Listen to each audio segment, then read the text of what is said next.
Good morning. I'm Padmapriya, Assistant Professor in Department of CSE in RMD Engineering College. Today, we are going to see the topic UDP, User Datagram Protocol, under the subject 21 CS 501 Computer Networks. UDP, User Datagram Protocol. It is a connectionless, unreliable transport protocol. It provides process-to-process communication instead of host-to-host communication. UDP is a very simple protocol using a minimum of overhead. If a process wants to send a small message without considering reliability, it can use UDP. Sending a small message using UDP takes much less interaction between the sender and the receiver than using TCP. UDP packets are called user datagrams. They have a fixed size header of 8 bytes made of 4 fields, each of 2 bytes, that is 16 bits. The first two fields are source and destination port numbers.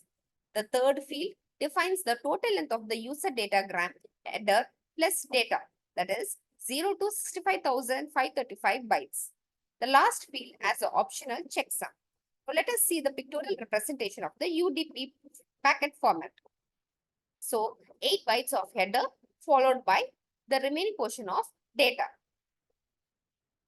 The header format is source port number, which is of 16 bits, destination port number, which is of 16 bits, followed by total length of the packet, which is of 16 bits, and checksum, which is of 16 bits.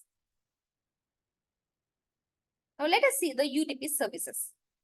Process-to-process communication, connectionless services, flow control, error control, congestion control, encapsulation and decapsulation, queuing, multiplexing and demultiplexing.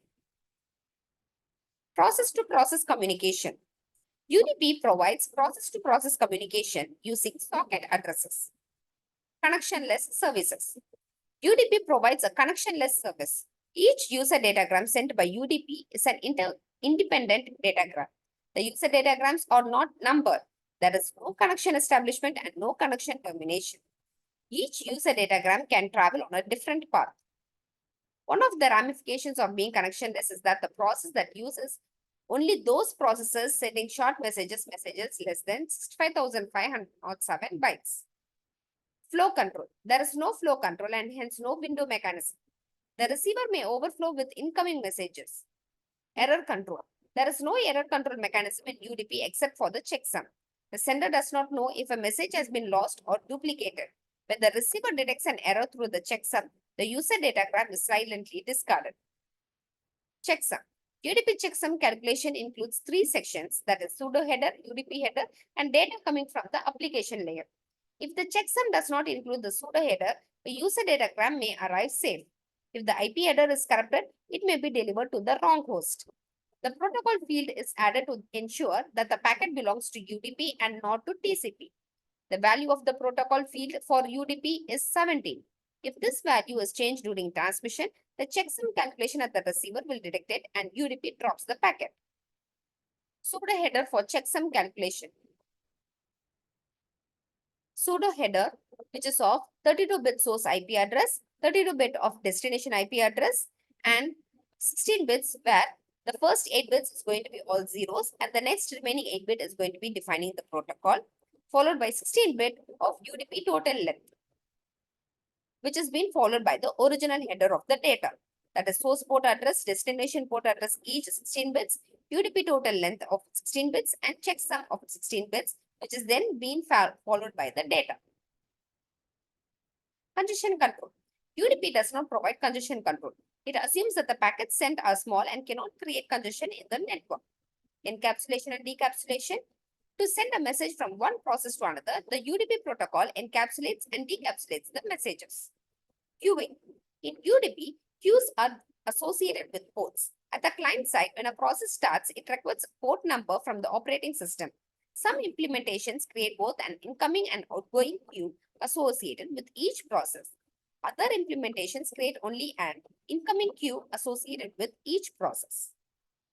Multiplexing and demultiplexing. Several processors may want to use the services of UDP. So to handle this situation, UDP multiplexes and demultiplexes the data. UDP applications. UDP is suitable for a process that requires simple request response communication.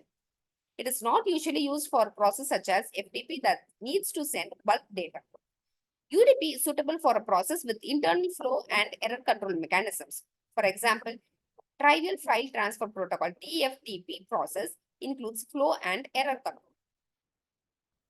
UDP applications is suitable for transport protocol for multicasting. Multicasting capability is embedded in the UDP software but not in the TCP software. UDP is also used for management processes such as SNMP, Simple Network Management Protocol, and also used for some routing update protocols such as RIP, Routing Information Protocol. UDP is normally used for interactive real-time applications that cannot tolerate uneven delay between sections of a received message. Thank you.